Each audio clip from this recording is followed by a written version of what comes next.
November 26, 1949. This milestone invites us not to just celebrate, but to deeply reflect on our journey and chart our path forward. This Constitution has been the bedrock of the world's largest democracy, testament to the profound wisdom of its architects and the resilience of our democratic spirit. Let our deliberations in this House over the next 2 days reflect the gravity of this occasion. May our discussions strengthen the bond between our parliamentary institutions that seek to serve 1.4 billion people, fructifying their expectations and aspirations. As we look ahead to 2047, when India marks centenary of its independence, let our debates illuminate the path forward towards our vision of Viksit Bharat. Now, Srimati Nirmala Sitharaman to raise the discussion on the glorious journey of 75 years of the Constitution of India.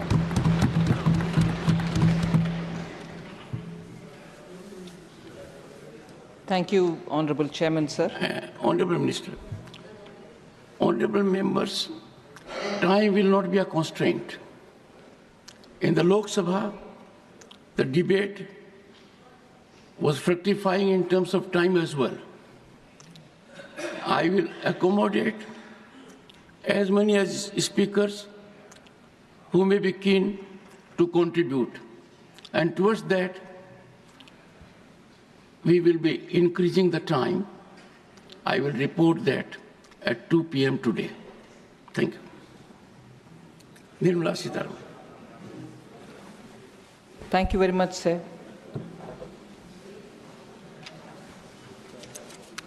So let me first start by thanking the Honourable Prime Minister, the Leader of the House, Shri Jagat Prakash Nadda, my party, and you, the Honourable Chairman, for giving me this opportunity to speak in this discussion, marking the historic occasion of 75 years of our Constitution.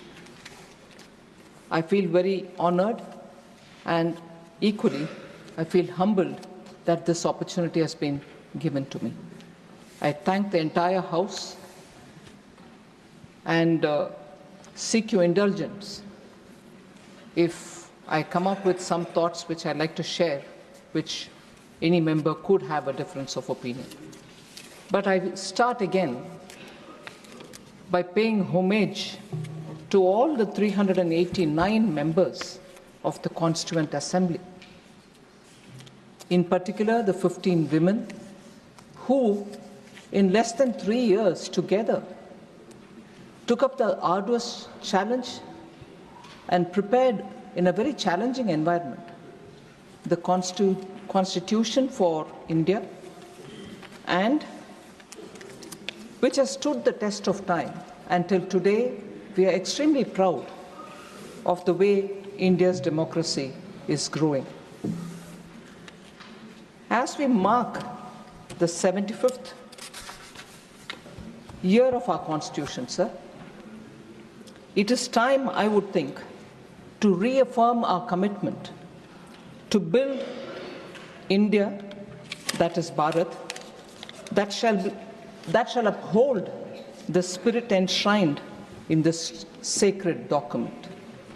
So with those words, I get into telling about the journey that these 75 years have seen of our Indian Constitution, and also to say why India's Constitution and India today stands out in a very separate league of its own. Sir, let me just remind, and I'm sure very many members of this House will know, that post-Second World War, nearly 50 countries, in fact over 50 countries, had become independent and they had their constitution written, but many have changed their constitutions, not just amended them, but literally changed the entire feature of their constitution. But our constitution has stood the test of time, of course yielded itself to very many amendments, And here, therefore, I would like to have a few words of what Constitution India expert Dr. Subhash Kashyap had to say. While many constitutions of nations framed after the Second World War have floundered and gone into oblivion, our Constitution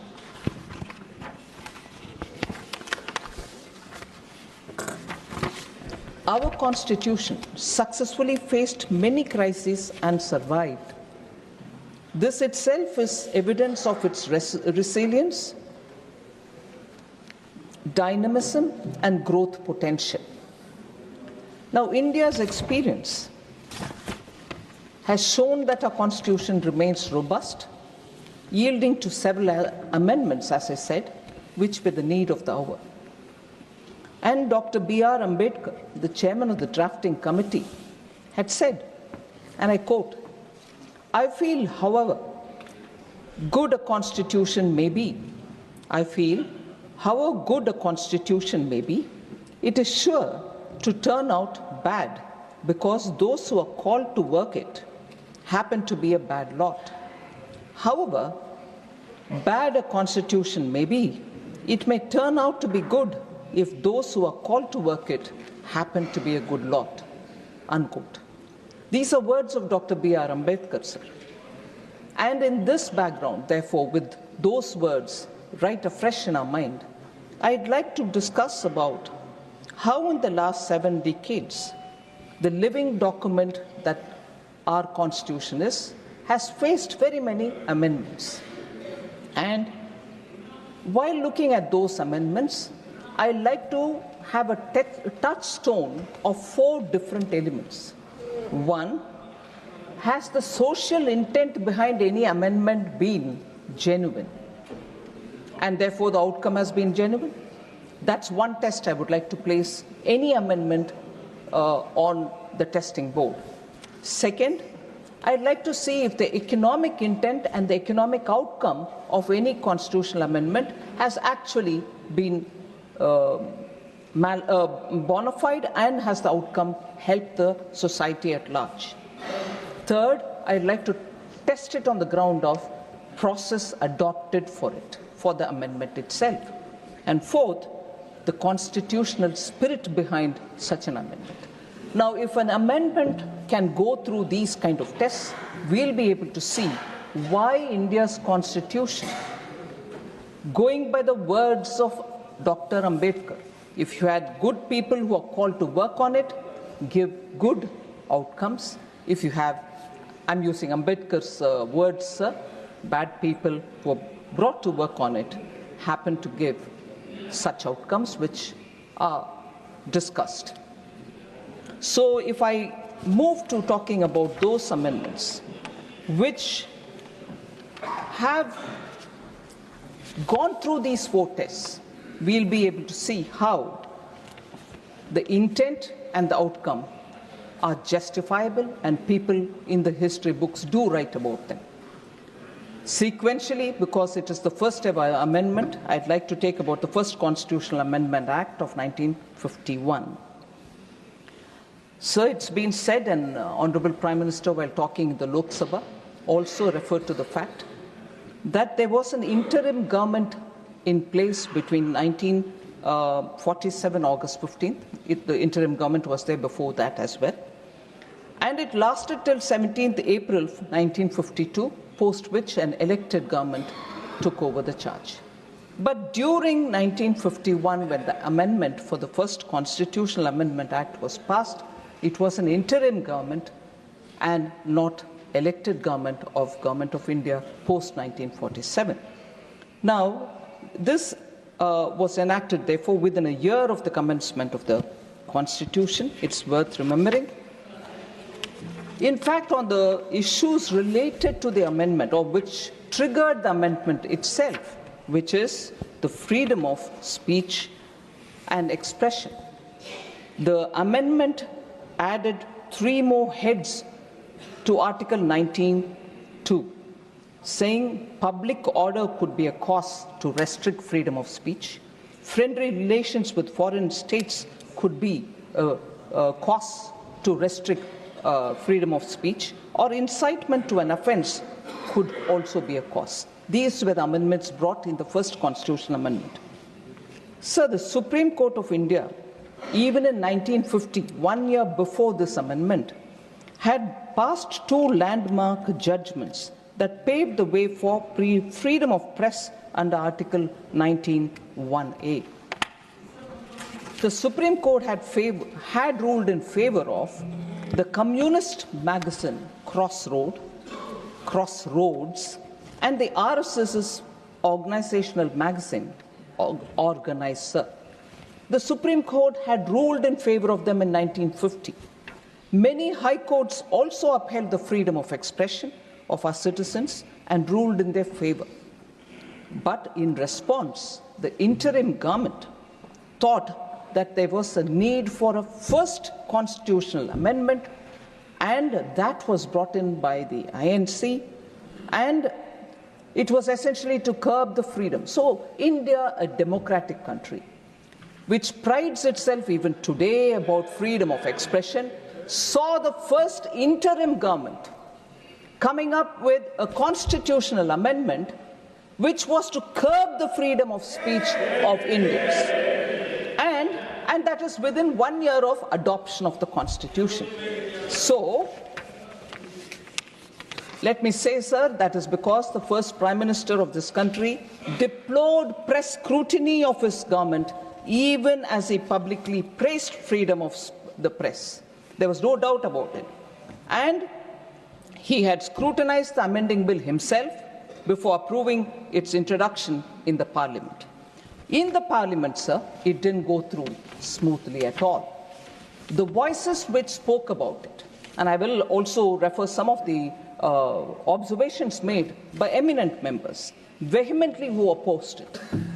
Sri Shyama Prasad Mukherjee said, you can pass a law, I'm quoting, sir, you can pass a law and say that the entire task of framing, interpreting, and working the Constitution will be left in the hands of Pandit Jawaharlal Nehru, assisted by such people whom he may desire to consult.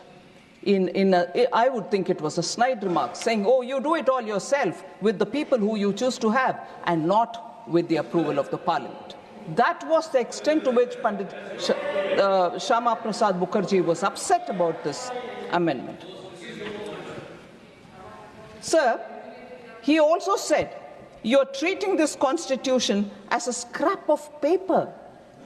You have declared preamble of your Constitution that you have done something unheard of in history, that within so short a period of attainment of freedom, you have trusted the people of this country to draft a Constitution. You have given a charter of rights to them. Now, Dr. Shyama Prasad Mukherjee says, now you come forward and stab them in the back. You're not working for the benefit of the present generation, but for party ends. But for party ends, unquote. Sir Sri Kameshwar Singh, a member of the Constituent Assembly, also had a lot of comments to pass, and he said, I quote, this Parliament, again, is a provisional one, and it cannot be said to be reflecting the will of the people in the way the Constitution wants Parliament to reflect it. For a government or a Parliament of this kind, it is highly improper to make such fundamental changes in the Constitution without making any reference to public opinion, and that too at the fag end of the strenuous parliamentary session and almost on the eve of a general election, unquote. So scathing remarks were made, and despite these remarks, Prime Minister Nehru went ahead with the amendment. Kameshwar Singh again goes about to say, do they not show, I quote, do they not show utter disregard for the Constitution when they attempt to amend it simply because some of the laws have been criticized and found invalid by the judiciary? Today we hear comments from the Indian National Congress about how the current government is questioning the judiciary. This comment coming from a member of the Constituent Assembly itself says, prior to the First Amendment to the Constitution, which curtailed freedom of expression. The Prime Minister, he furthers, the Prime Minister, I'm constrained to say, that is Sri Kameshwar Singh, the Prime Minister, I'm constrained to say, is creating a bad precedent by sowing the seed of executive despotism, and playing with the supremacy of the Constitution for party advantages, unquote. So there was no doubt this amendment was more raised for the sake of the party or the Prime Minister and the government's image, rather than assuring what the Constituent Assembly had suggested as the Constitution, which was going to be adopted. An amendment bill was passed, the Press Objectionable Matter Act, on 23rd October 1951. We know, therefore, the amendment, the intent, the four tests that I was talking about: social impact and intent, economic impact and intent, the constitutional spirit, and the process adopted for the amendment, all of which are questionable, but nevertheless that amendment was undertaken, and we heard how that amendment till today affects the freedom of speech of this country. Now, it is not as if this 1951 amendment happened all in a sudden. Prior to the amendment and post the amendment, we've had recorded action taken by those government that day, that particular government, in curtailing the freedom of speech. So the act was just waiting to happen, because even before it they started it, and even after that they were continuing. What are the examples, sir? Majrooh Sultanpuri and Balraj Sahani were both jailed in 1949 itself. For what mistakes, sir? During one of the meetings organized for the mill workers in 1949, Majrooh Sultanpuri recited a poem that was written against Jawaharlal Nehru, and therefore he had to go to the jail. Sir, he refused to render an apology for the same and was jailed, therefore, in 1949, along with Balraj Sahni, eminent actor of those days. So that is the level of tolerance. And, today we hold our constitution in our hand, go about it, and say freedom of speech. There is sense of fear in the country. Majrooh Sultanpuri didn't feel it, Balraj Sahni didn't feel it, but the history repeats when it comes to the Congress party. Sir, Congress's record of curtailing freedom of speech didn't confine it with these two people. Nehru, a political biography which was written by Michael Edwards, in 1975 was banned. They banned also a film called Kissa Kursi Ka in 1975, which was directed by Amritlal Nahata, just because it questioned Prime Minister Indira Gandhi and her son, and also the Information Broadcasting Minister then. They banned also John Dalby's book, Himalayan Blunder, because it spoke about some huge crushing military disaster which happened in 1962, the China War. The details shouldn't come out, and therefore they banned that book as well. So this, and a bit later, 1988, Salman Rushdie's book, Satanic Verses, was also banned. So the spree of curtailing the freedom of expression, the spree of, containing freedom of press has happened before 49, and during 49 and 50, 51, the act comes, and subsequently also it continues. So it's nothing new. So the amendment, again, a second issue that I'd like to draw your attention to. I said I'm putting it through 4 tests. A 9th schedule was brought into through the first Constitutional Amendment Act.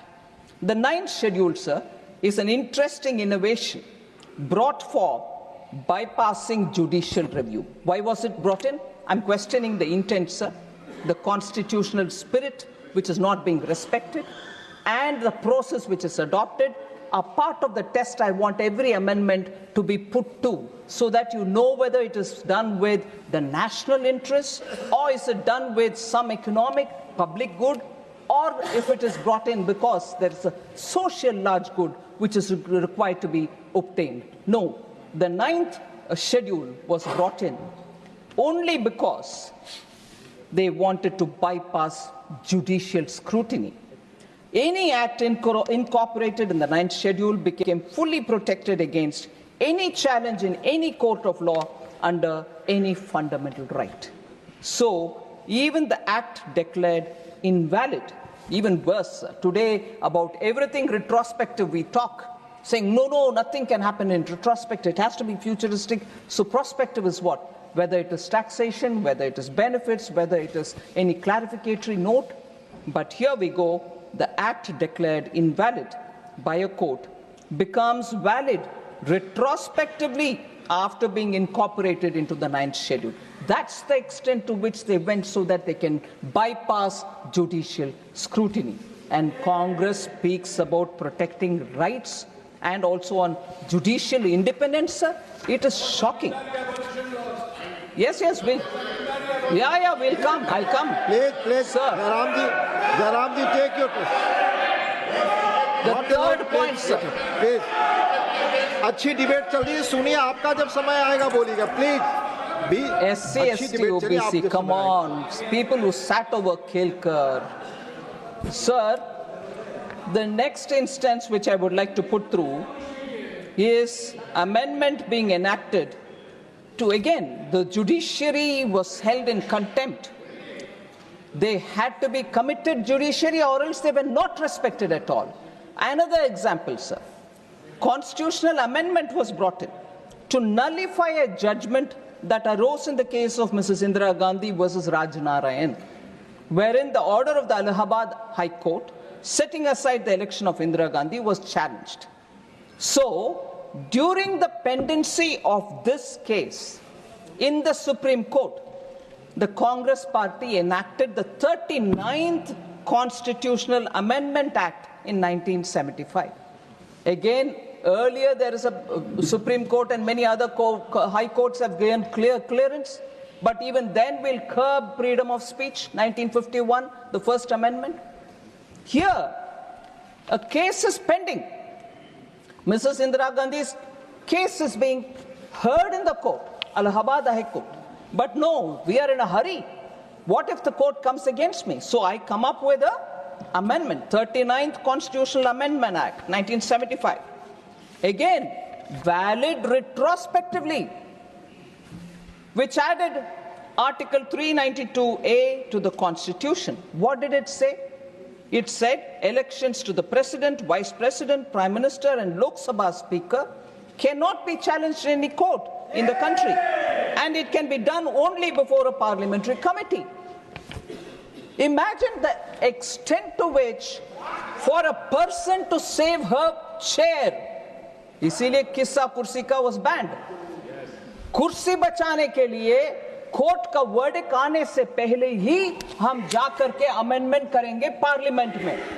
यही है इनके इतने दूर तक जाने वाले विषय, कानून को दुरुपयोग करना, कॉन्स्टिट्यूशनल अमेंडमेंट करवाना देश के हित में नहीं है, प्रोसेस सही नहीं होता, इससे आर्थिक सुधार कुछ होने वाले नहीं है या सामाजिक सुधार भी कुछ होने वाले नहीं है. व्यक्तिगत और परिवारवाद के लिए ही अमेंडमेंट हुआ है.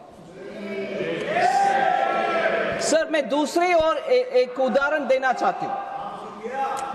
एक और उदाहरण देना चाहती हूं जिससे सामाजिक सुधार के लिए अगर कोर्ट से एक ऑर्डर आता है, उसको भी, क्योंकि हमारे राजनीति के लिए वो उचित नहीं है, इसीलिए सामाजिक न्याय दिलाने वाले कोर्ट के आदेश के खिलाफ आकर के अमेंडमेंट कानून को करते हो हाउस में.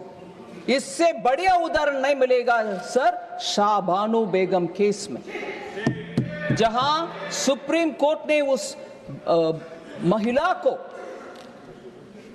न्याय दिलाने के लिए, एलिमनी देने के लिए, डाइवर्स के बाद जो पैसा मिलना चाहिए वो दिलाने के लिए कोर्ट से जो आदेश आया, the Congress party passed the Muslim Women Protection of Rights on Divorce Act 1986, which denied, it's very important, it denied Muslim women their right to alimony. सामाजिक न्याय, महिला के लिए न्याय मिलना नहीं चाहिए, चाहे वो कोर्ट में से आता है या कुछ और जगह से आता है, हम कानून से उनको नकार देंगे। महिला सम्मान नारी शक्ति बंधन अधिनियम ले आने वाले हमारे पार्टी इधर है। इस सदन में पहला कानून जो पास हुआ वो reservation for women sir, whereas the small benefit a widowed woman would have, a divorced Muslim woman would have got, was also defeated by this act. The constitutional amendment which the Congress party brought in 1986. So my test again, sir, neither Samajik Nyay, nor Arthik Nyay, nor the process, nor the constitutional spirit, nothing of this was respected. And each time the Congress brazenly, only to help the family, the dynasty, kept amending the constitution, and this is how far they went, even if it affects any particular women who desperately needed the benefit. Sir, I'll come again to one more, the emergency, where that one important touchstone, the process, was completely violated. On 18th December 1976, the then President gave his assent to the Constitution 42nd Amendment Act. During the emergency, when the term of the Lok Sabha was extended without proper justification, they invoked the law to say Parliament has to be in session for 5 years, but we needed to have one extra year, so the act was extended. The Lok Sabha term was extended. And in that extended term, when the entire opposition was put to jail, there was nobody there, and entire opposition was in the jail, then comes constitutional amendment, sir. The process, the touchstone that we need to have, is the process valid? That was a total invalidated process, and therefore I would think this is a blatant abuse which the country majorly agreed on. Sir, only 5 members opposed the bill in the Lok Sabha. There was none in the opposition in the Rajya Sabha to oppose it. Imagine, constitutional amendment being passed, entire opposition in the jail. In the Lok Sabha, only 5 people are there to oppose it, even some coming from their own party. And in the Rajya Sabha, no opposition. But constitutional amendment, changing the preamble itself happens. The alteration of the preamble to include socialist and secular highlights the disrespect and disregard the Congress has for constitutional processes, principles, and institutions. Sir, the amendments were not about strengthening democracy, sir, but protecting those in power. Again, the process is used for strengthening the family. Sir, Baba Saheb Ambedkar had argued, and I quote, talking about whether the word secularism, talking about whether the word socialism should be included in the Constitution. Baba Saheb Ambedkar argued, I quote, I do not see, therefore, why the Constitution should tie down the people to live in a particular form and not leave it to the people themselves to decide it for themselves, unquote. And therefore, in the original Constitution, the word socialism was not there, as much as the word secularism. So 21 MPs, all opposition, belonging to all opposition parties, were held in jail.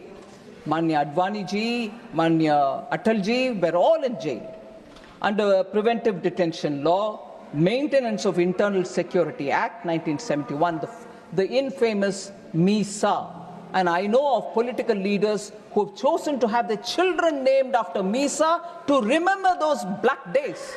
And now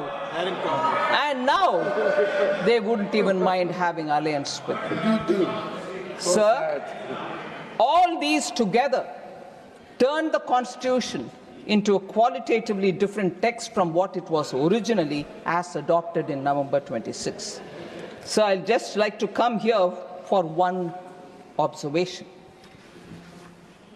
Opposition member, respected Jairam Rameshji, refers to the work of Granville Austin with a left-handed compliment saying, we read it, but does anyone in the ruling party read it, sir? And he says, masterly book. Yes, masterly book. He tells the full story of the amendment carried out till 1980. So I'm starting from 51, and I'm also going on that journey, talking about amendments, their purpose, their intent, their process. Now, since Jairam Ramesh has mentioned it, and there is some Granville Austin's line that I like to quote back to him. Sir, emergency, 42nd Amendment Act, the landmark Keshwananda Bharati case of 1973, the basic structure, doctrine, whole lot of things. In the words of that masterly Granville Austin, I quote, sir, the important constitutional development of the emergency, other than its very imposition, was the enactment of the 42nd Amendment. Austin says this. And he further says, coming in November 1976, the amendment demonstrates the progression of the Prime Minister, referring to Mrs. Indira Gandhi. I really quote again. Coming in November 76, the amendment demonstrates the progression of the Prime Minister and her government from having near absolute power without a coherent program, other than the protection of her prime ministry to power expressed through fundamental constitutional change. So, unquote. Exactly the point that I'm putting forth about emergency, the way in which 42nd Amendment passed through, how opposition leaders were all in the jail, not one person to oppose in the Rajya Sabha, in the Lok Sabha, just 5 of them speaking against it. When Granville Austin has said this, poor Jairam Ramesh did not mind quoting something else from Austin, but ignored this. Point proves. So the selective. Please आप बैठ जाएं। माननीय शक्ति सिंह जी आप जगह लें please.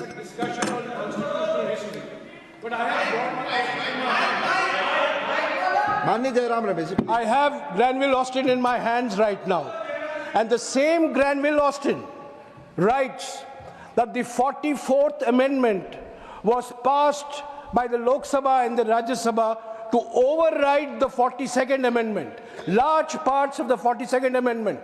And who voted on the 7th of December 1978 to repeal parts of the 42nd Amendment? It was Indira Gandhi herself. So Indira Gandhi in 1978 voted to repeal the parts of the 42nd Amendment which she realized had resulted in her electoral loss. So it's not, don't read selectively. Thank you, Jairam Ramesh. Please. Now, Honorable Minister. Thank you, sir. Please. Thank you, sir. You have responded. You have responded. Please. 1970. Please. Honorable Jairam Ramesh, please be brief. Sir, मैं आदरणीय रमेश जी का ज्ञानवर्धन करना चाहता हूं कि 1978 में Morarji Desai was the prime minister, Janata party की सरकार थी और जनता पार्टी की सरकार ने 42nd अमेंडमेंट को 44th अमेंडमेंट से हटाने का काम किया और आपको जनता ने हरा दिया था। Shrimati Indira Gandhi was no more the prime minister, and when she was the prime minister, तब उन्होंने हर तरीके से प्रजातंत्र को रोकने का, गला घोटने का काम श्रीमती गांधी ने किया था। जयराम जी प्लीज, मुझे सुना नहीं, मुझे ठीक तरीके से उन्होंने सुना नहीं। मैंने कहा था 44th अमेंडमेंट आया 1978 में, मोरारजी भाई प्रधानमंत्री थे और 6 दिसंबर 1978 में लोकसभा में इंदिरा गांधी जी ने वोट किया 44th अमेंडमेंट के लिए। यही तो मैंने कहा था। ऑनरेबल मिनिस्टर प्लीज, माननीय मंत्री जी, सिर्फ माननीय मंत्री जी की बात रिकॉर्ड पे जाएगी, please. Thank you very much, sir, and I fully accept Jairam Ramesh's observation. Obviously, Leader of the House was right in saying Morarji Desai was the Prime Minister, and during the voting, Srimati Indira Gandhi had said that, and she supported the changes in the changes to the 42nd Amendment. Very well. But the idea that I have right from the beginning said is, Der Aya Durust Aya is what the Hindi language gives me, but the fact remains, and I'm glad that she changed her mind. It was such an improper thing to do during an extended tenure of the parliament, and an improper thing, even worse, to do, putting the opposition and then seeking a constitutional amendment. So at least in 78, after a massive defeat, which of course later she overturned and won the election and came, that's a process, that's an electoral process. That is the electoral process, and electoral process does teach lessons. Does teach lessons, and Srimati Indira Gandhi learned that lesson. I want to say this to the Congress party today. Srimati Indira Gandhi learned the lesson, and I'm happy Jairam Ramesh says that she stood up to support the amendment Morarji Desai and his government was bringing. But today's Congress, sir, I'll come to that. Sir, today's Congress is the matter that we need to talk about. But before that, sir, the eminent person who became speaker later on, Sri Mavlankarji, also said some things. These are words which we need to have a recall, because it's important for all of us sitting in this august house to know what the opinions were, and then take the next 75, next 200, next 500 years forward of this constitution.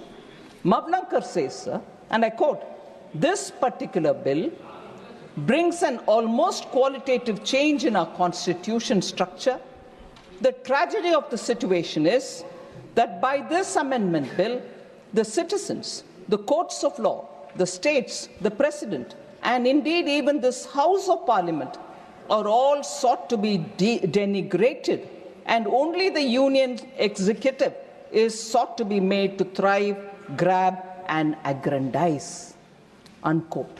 So if that one amendment has brought in such thinking individual to say such harsh words, it needs retrospection. We should never repeat such, great follies in which we took the Constitution for granted. People rejected such people, and lessons have to be learned. So, sir, I'd like to again say, when I soon would want to speak about what's the attitude of Congress today, I'd like to come to one line of an eminent person which was said during the 42nd Amendment debate. He was no less than later on Chief Minister, or prior to that also, and a minister. But as a Congress MP, Sri C.M. Stephen, an eminent congressman.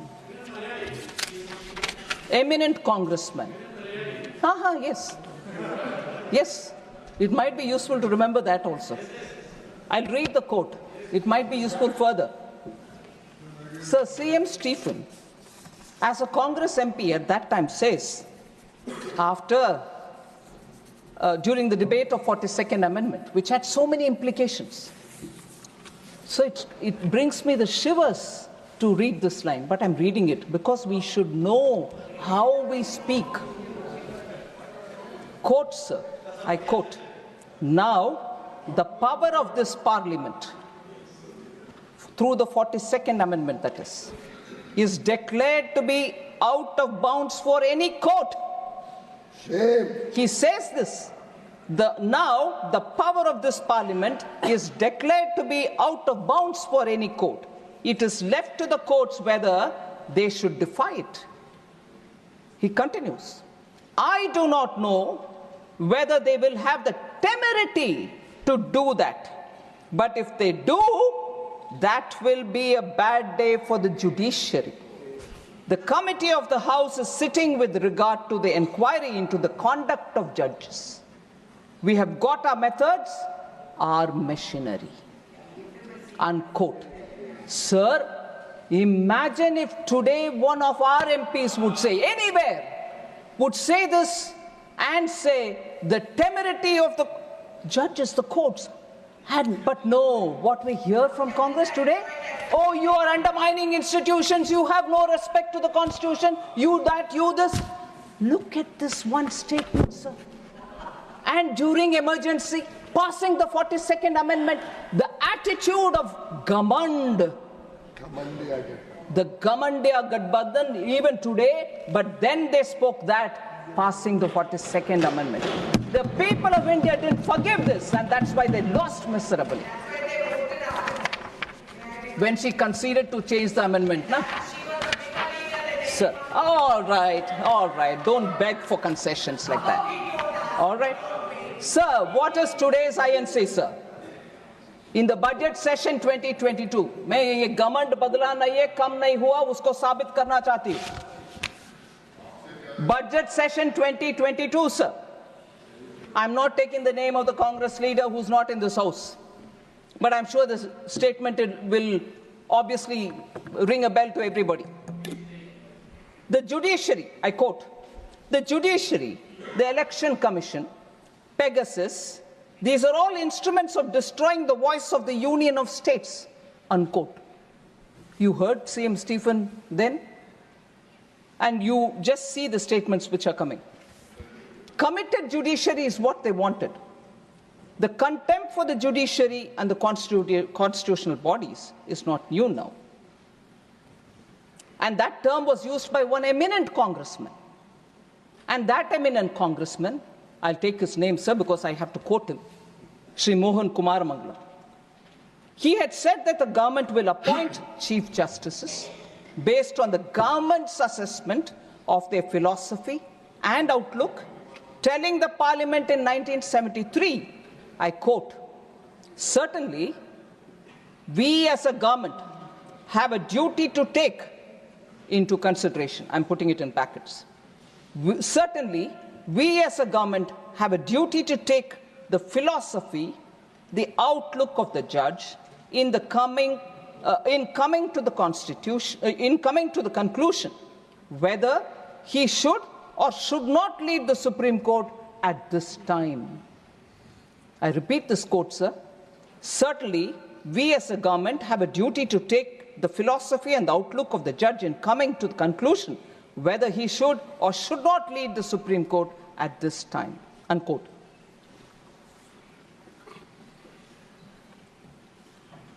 After that judgment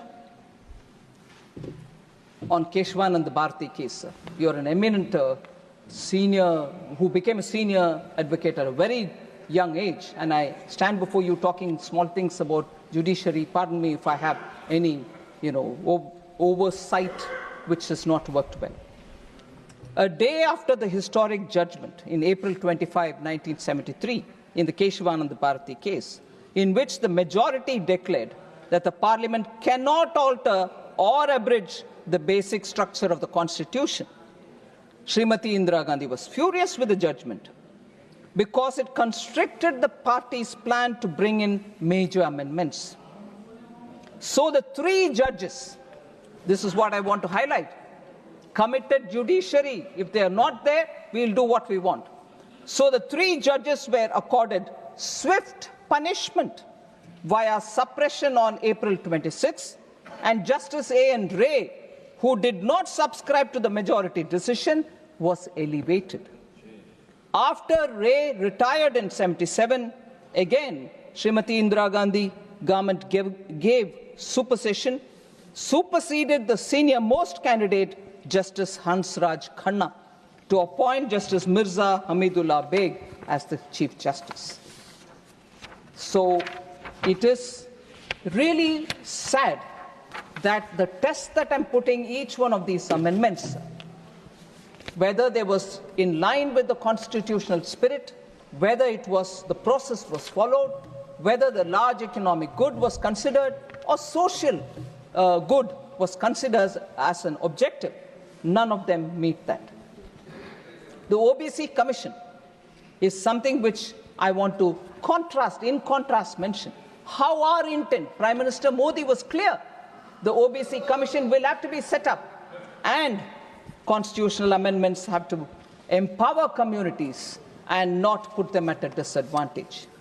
But therefore, the 102nd Constitutional Amendment Act was brought in 2018 and inserted Article 338B. But what's the contrast, sir, with the Congress? In 1950, Kaka Kalekar Commission was formed, but Congress prevented its report from being published. Dr. Ambedkar was of the view that Pandit Nehru was not concerned about the welfare, was not concerned enough about the welfare of the SCs. I quote Baba Saheb Ambedkar, "From the very first election, we have been fighting against the Congress because it is unnecessarily interfering with our rights. Just see the leader of the Congress party, Pandit Nehru. He has delivered 2,000 speeches during the last 20 years, but he has never spoken about the welfare of scheduled castes even once." This is Baba Saheb Ambedkar's words. So, from this, he further says, from this you can judge what sympathy the Congress party can have for our people when its leader is so much adamant. Unquote. Sir, this is said several times, but it's worth saying now. Congress did not even allow Baba Saheb's photo to be installed in the central hall of the old Parliament House for decades. He was, of course, denied Bharat Ratna. Similarly, the Mandal Commission was created to provide reservation for backward classes. But Mrs. Indira Gandhi or even Sri Rajiv Gandhi opposed it, delaying 27% reservation for the OBCs in central institutions. So we are the ones who brought it in, not the Congress. One more interest.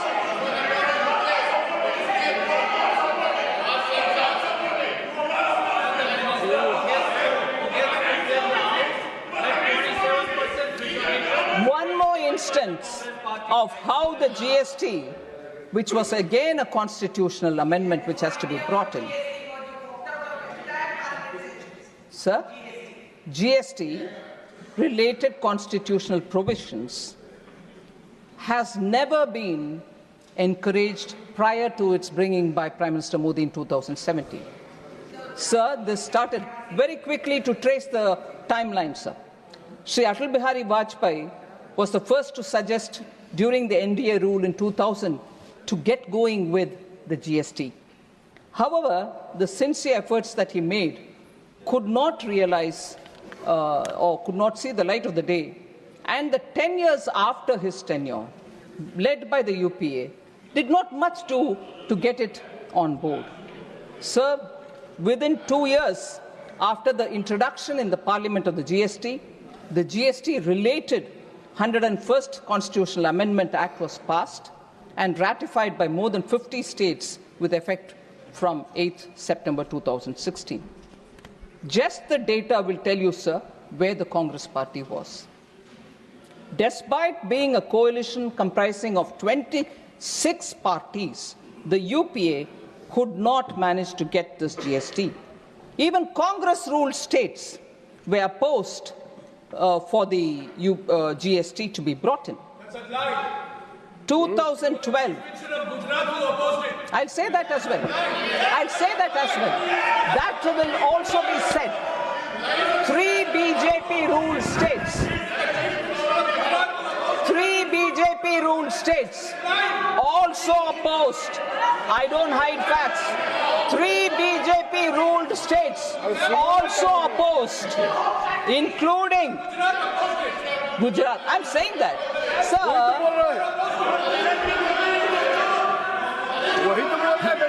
I'm saying it, sir.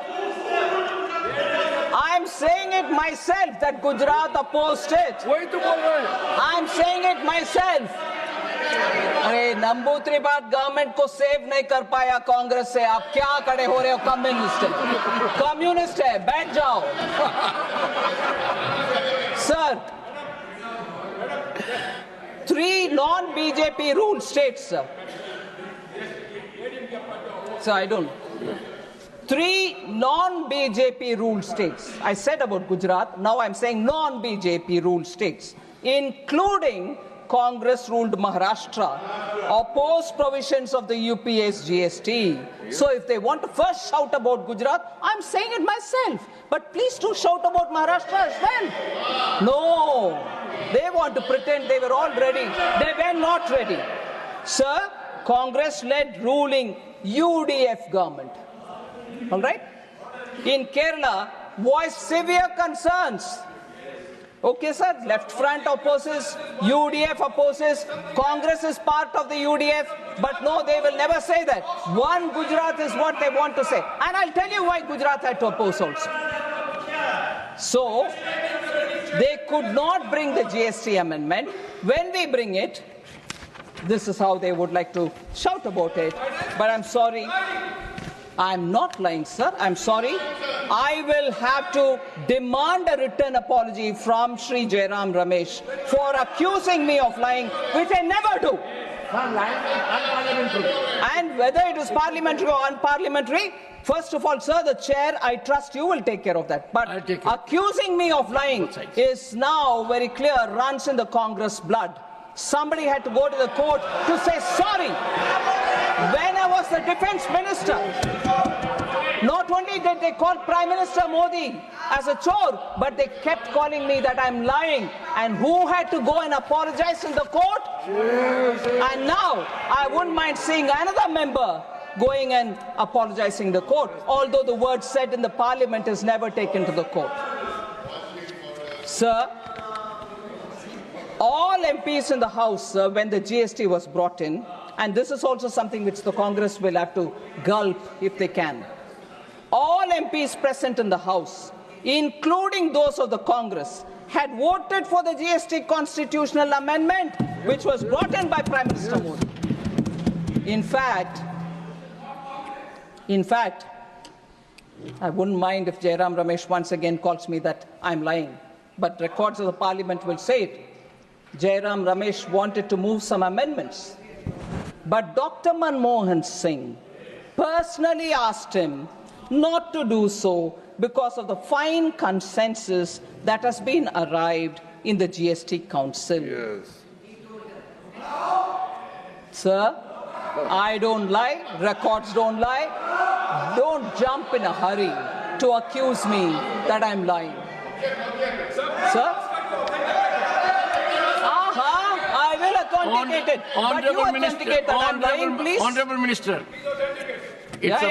Honorable Minister, it's a fair comment by Jairam Ramesh. You need to authenticate it. Yes. And during the course of the day, when I watched the Lok Sabha debates, I frequently came across, please authenticate. It is started in this House. Honorable Minister. Thank you, sir. I will authenticate. And despite the support given by the Congress in passing the amendment, GST constitutional amendment, you have the Congress leader, again not taking name, goes about calling the GST a Gabbar Singh tax. Sir, and therefore, about amendments, I have said some words. Now I just want to highlight... Minister, but if some Gabbar Singh comes and files a suit then? Sir? if some Gabbar Singh in the country comes forward, Oh, yes. that I have been defamed there, That's right, sir. And the problem, sir, when GST matters come, I will sometime again speak as much as I've done it earlier.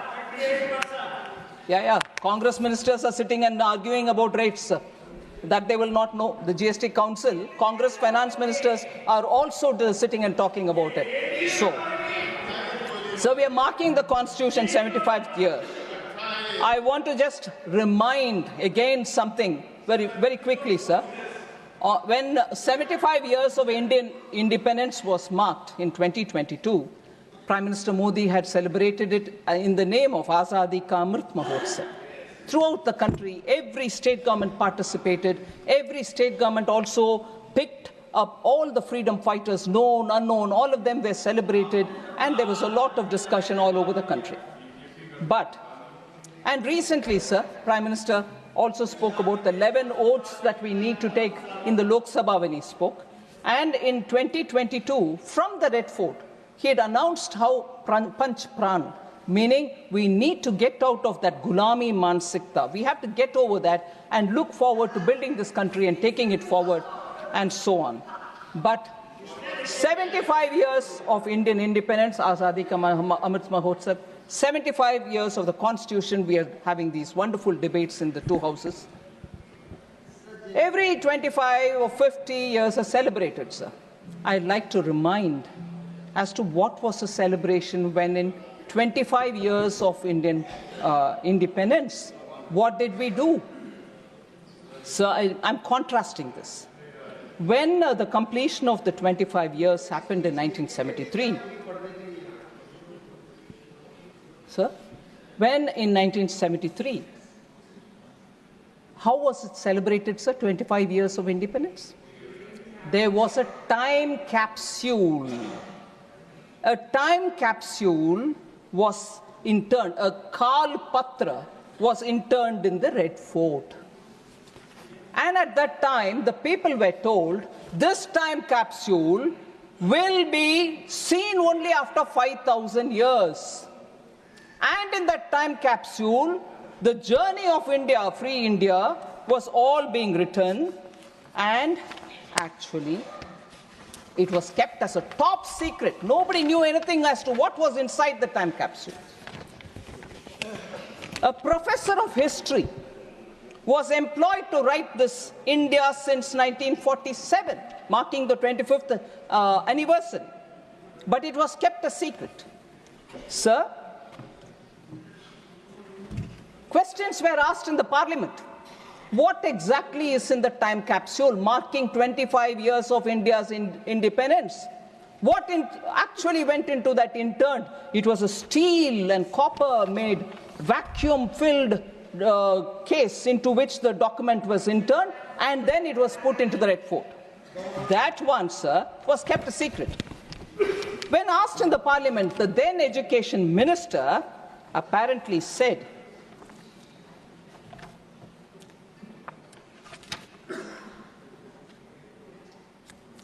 and I'm reading from the book published by an eminent parliamentarian, Ira Sejian.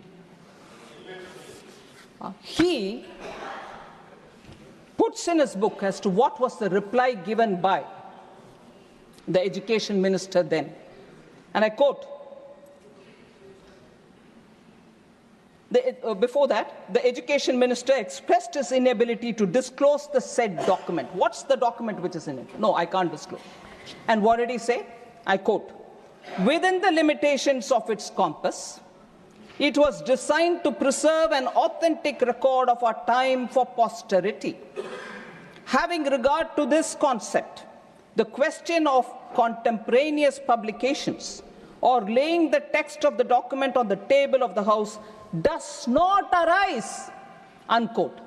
The education minister, while he put the time capsule to be preserved for 5,000 years, does not allow the parliament to know what was inside it. That is 1973, 2 years before the emergency was brought.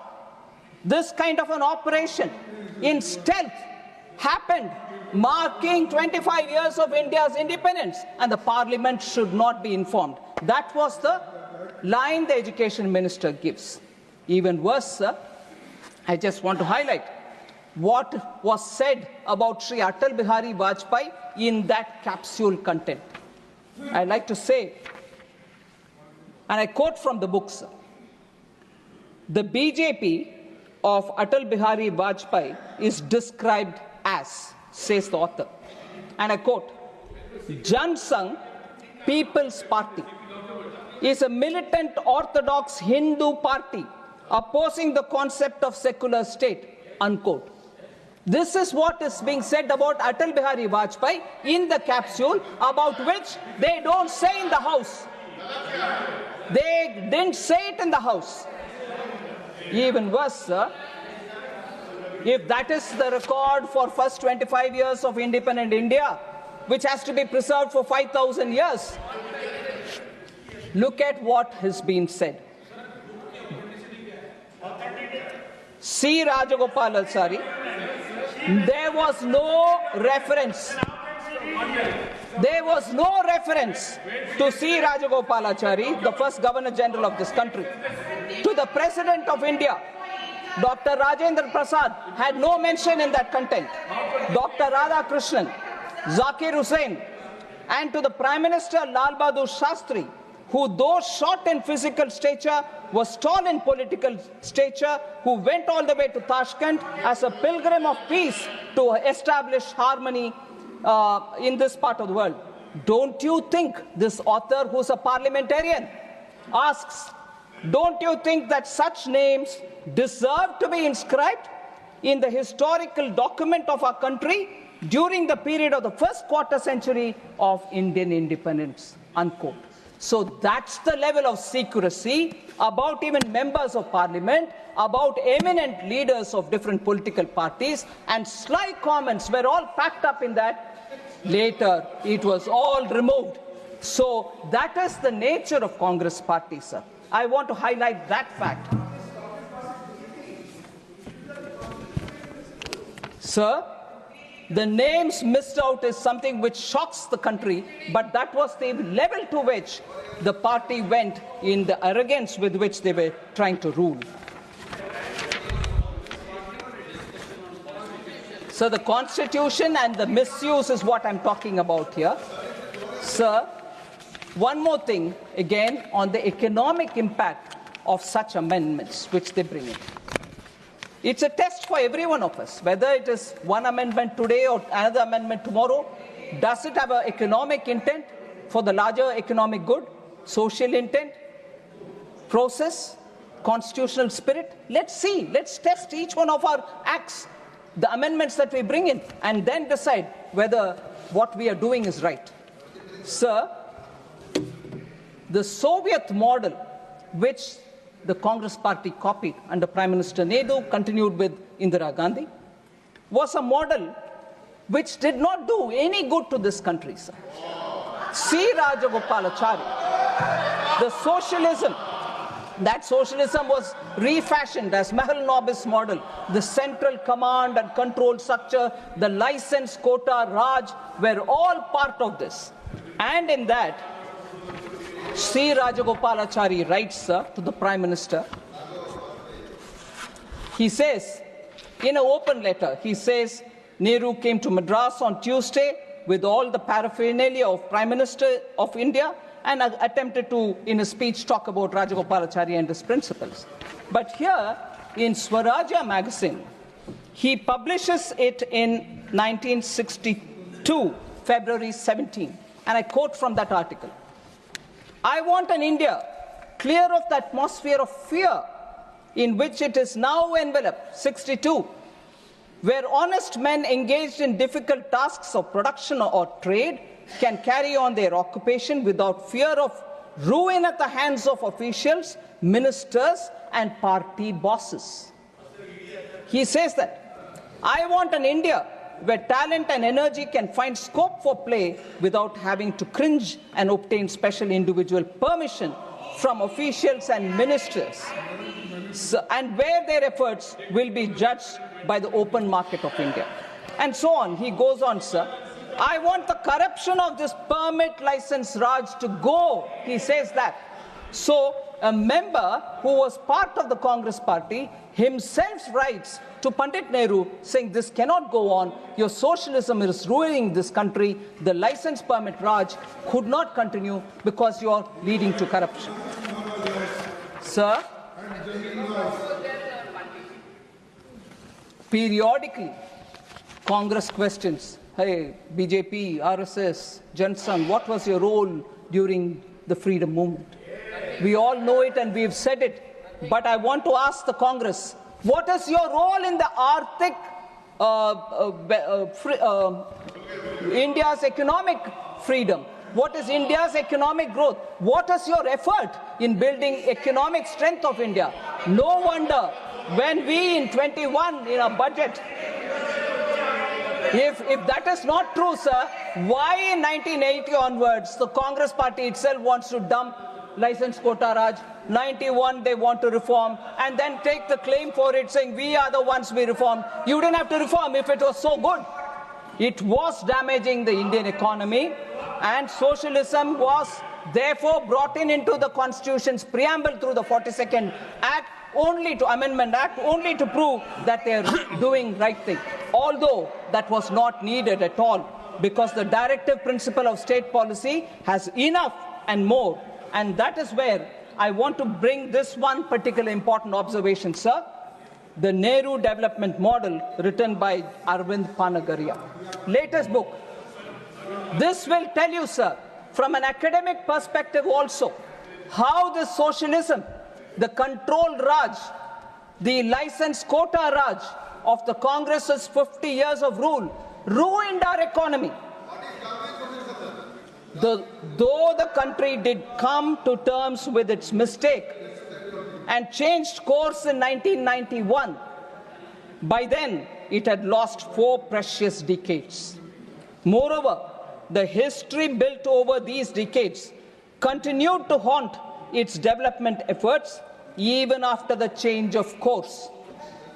For one thing, the base income remained low. Given that the opportunity to grow rapidly had been missed in early decades. Therefore, even an acceleration in growth to 7 to 8% range on a sustained basis could not deliver genuine prosperity for another few decades. Moreover, 4 decades of patronage of socialist ideas and policies came to hardwire Indian politicians, bureaucrats, intellectuals, and even business people in ways that made a swift march to a market economy politically challenging. That's the reality of the policy of the Congress party, which they themselves came, we've reformed the country. They baggaged the country in 50 years, and later they wanted to claim that they are reforming and bringing prosperity to this country, which is not true. So therefore, sir, when Prime Minister Modi gives a call that Arctic, first of all, sir, with all this socialism, 42nd Amendment to changing the preamble, the much promised Garibi Hatao has not delivered by them. If it's not been delivered by them, what did that socialism do to us? So when Prime Minister Modi says, Vikasit Bharat 2047, we all should have to work together to make sure that that is done with all of our responsibilities intact and such changes to the Constitution which they brought, which has only brought in decay for the Indian economy. I will not get into the details. Another paper from 2009, sir. Cato Institute Center for Global Liberty and Prosperity. What are we discussing? Yeah, we are discussing the Constitution and the mistakes done by the Congress party, as a result of which the Indian economy is suffering, sir. Socialism kills. The human cost of delayed economic reform in India, sir. I'll authenticate this and give it to you to show how Congress party's attempts have only weakened the Indian economy. Sir, we changed that by clearly saying that the budget will now very clearly focus on the Indian economy, and as a result of which we will see a lot of economic growth. I'm not getting into the detail of the budget speech 2021, sir, paragraph 86. Those interested can see the thing. Sir, I'll come to this point about the Constituent Assembly, financial inclusion, economic justice. That is why I argued first, saying this declaration in the preamble, bringing socialism, was not warranted at all. There's enough and more said in the directive principle of states policy. Directive principle of state policy is adequate for us to do all the social economic justice related activity. But no, the Congress party was doing it for their political agenda rather than for the larger good.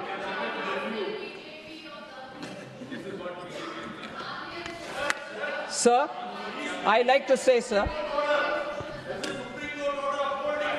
Ambedkar, sir, Dr. Ambedkar says on 19th November 1948, our objective in framing the Constitution is really twofold. Ambedkar says, sir, to lay down the form of political democracy, to lay down that our ideal is economic democracy, and also to prescribe that every government, whatever is in power, shall strive to bring about economic democracy. And a very clear, the directive principle, Dr. Ambedkar says this, the directive principles have a great value, for they lay down that our ideal is economic democracy, unquote. And this is exactly what Prime Minister Modi is doing. 54 crore citizens who once had no means are now being given extraordinary connection to banking. The Jan Dhan Yojana, principles guiding our democracy, equity, justice and opportunity. 50 crore mudra loans, 50 crore mudra loan accounts have created the pathway for micro entrepreneurs, street vendors and so on. Sir, Article 38 of the directive principle says, the state shall strive to promote the welfare of the people by securing and protecting social order, by ensuring socio-economic political justice, and by minimizing inequalities in income, status, facilities, and opportunities. Article 39 also says very similar about adequate means of livelihood and ownership control. Article 46 about scheduled caste and scheduled tribes. So I just want to highlight how, because of the specific actions taken by our government, you find 1969, I go back, sir, for a minute. Mrs. Indira Gandhi on the bank nationalization said, the political situation in our country demands, quote, that banking facilities should be extended in an increasing measure to backward areas, to agriculture, to small-scale industry, and so on. And perhaps banking operations should be informed by a larger social purpose, unquote. But in spite of introducing socialism into the preamble, they did not achieve any of what Mrs. Indira Gandhi justified for bringing nationalization of the banks. They paid only lip service, sir. By 2011, census data reveals that less than 60% of Indian households had access to banking service. Bank accounts, sir, zero balance accounts were only 10.3 crores. By contrast, sir, 54 crore Jan Dhan accounts have been opened since 2014. 56% of the accounts belong to women. Similarly, pensions, insurance, and so on, sir. PM Mudra, 50 crore sanctioned accounts, 68% are women. Stand Up India, 1 crore SC/ST women borrowers, 30,000 crore has been distributed, 2.5 lakh people, of whom 76% of women are benefiting. PM Swanidhi, sir, 50,000 rupees loan is given to 67 lakh street vendors, of whom 45% are women, 42% are OBCs, and so on. Sir, we repeatedly in Lok Sabha and here spoke about how former Prime Minister said, if I send 1 rupee down, only 15 paisa reaches.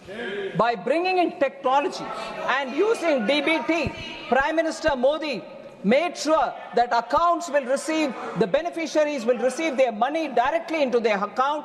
1 rupee means 1 rupee will reach them, and this has helped save 3.48 lakh crores of taxpayers' money. These are very important to say that directive principle of state policy, which has even more things for all of us to do, can bring in poverty alleviation, but not the Nara Garibi Hatao, which delivered nothing on poverty. So lastly, I'll pay my respects to the women who were part of the constitution makers. As I said, 15 out of 385 members were women. I would think you will indulge me when I read the names of these 50 women. Ammu Swaminathan, Annie Mascarenes, Dakshayani Velayudan, Begum Aizaz Razul, Durgabai Deshmukh, Hansa Jivraj Mehta, Kamla Chaudhary, Leela Roy, Malti Chaudhary, Purnima Banerjee, Rajkumari Amrit Kaur, Renuka Ray, Sarojini Naidu, Sucheta Kriplani, and Vijayalakshmi Pandit were the prominent women who were part of the Constituent Assembly, sir. The contribution of these women in the constitution making is immense. I know after that, Pandit Vijayalakshmi Pandit scaled heights in diplomacy. Rajkumari Amit Kaur became the first woman to be a union cabinet minister. Durgabai Deshmukh was the founding member of the Planning Commission. Annie Mascarenes and Renuka Ray served as ministers in their respective state governments. Sarojini Naidu and Sucheta Kriplani went on to become first female governor and chief minister, respectively. So I also appreciate the immense role played by the All India Women's Congress, who have done extremely good work, Women's Conference, All India Women's Conference. And these women were all celebrated during Azadi Ka Amrit Mahotsav, which we celebrated from 2022. The last observation I'd like to make, sir, it is very interesting that in this House, the first act that we passed is the reservation for women, which was the new act passed in the new parliament. I'd like to reiterate that Bharatiya Janata Party, my party, has always been committed for women and women's participation in politics. Even as early as 1994, in Vadodara National Convention, the BJP very clearly passed that seats must be reserved for women in both parliament and state assemblies. In 1994, sir. Then in 1998, BJP reiterated its commitment for women reservation by introducing it in the Lok Sabha. July 2003, BJP in its national executive in Raipur also passed a resolution to give reservation. 2007, BJP National Executive approved 33% reservation for women. 2008 again, BJP amended its constitution so that its own office bearers will have 33% reservation for women, and I'm glad to say that I'm one of the beneficiaries of that reservation. And BJP has consistently supported women's reservation. In Rajya Sabha 2010, sir, I remember late Shri Arun Jaitley supported passionately to pass that. And in Rajya Sabha it was passed. But curiously, why that didn't go to the Lok Sabha, no one knows. And in the Lok Sabha, I think it was for reasons better known, but what was said in the public was some of the alliance partners were not favoring, and therefore the Indian National Congress did not have the courage to take it into the Lok Sabha at that time. BJP's Sankalp Patra of 2014 supported women's reservation. And again, Sankalp Patra before the 2019 election also very clearly supported. But I want to highlight the fact, sir, that in 84-89, Shri Rajiv Gandhi had 426 members in the Lok Sabha and 159 members in the Rajya Sabha. They did not have the conviction to pass the women's reservation bill at that time. Very clearly, they have been anti-women always. Shah Banu case is a very clear example. Sir, I would highlight the fact that although the credit is being taken for the Panchayat Reservation Act by Shri Rahul Gandhi and the dynasty, it was not him. It was P.V. Narasimha Rao who brought it and passed it on. But even then, it was only a lip service because no financial powers were given. Now, Honorable H.D. Devegowda ji, who former Prime Minister, is not here, but in 1996, there was during his time, the reservation bill was brought in. Nothing was supported by Congress at that time. Atal Bihari Vajpayee ji in 98, in 99, in 2002, 2003 brought it. No, the Congress wouldn't support. But the Congress's memory is very weak that they didn't support any of the bill all the time, whether it was Deve Gowda ji or whether it was Atal Bihari Vajpayee ji. And then in 2008, even Dr. Manmohan Singh faltered. They managed to pass it in Rajya Sabha, which I said a minute ago, but did not go to the Lok Sabha for fear of their alliance partners threatening to walk out of the alliance, and they didn't want to lose power, but they wanted to save their kursi only, and therefore did not do justice to the women. Whereas Prime Minister Modi and BJP, from the beginning, stood by women, made the first change in the party, and brought the reservation bill here. And therefore, if anybody is committed to the Constitution, it is BJP, Prime Minister Modi, and this government. And therefore, people who are walking with a book in their hand, Constitution, sometimes not knowing that inside there are Kora Kagas, nothing printed. They're not even opening it to see whether it is there. But they're walking around with this book, should know that they are the ones who repeatedly have failed the cause of the Constitution of India. Thank you very much. Honourable members, to accommodate members willing to participate in the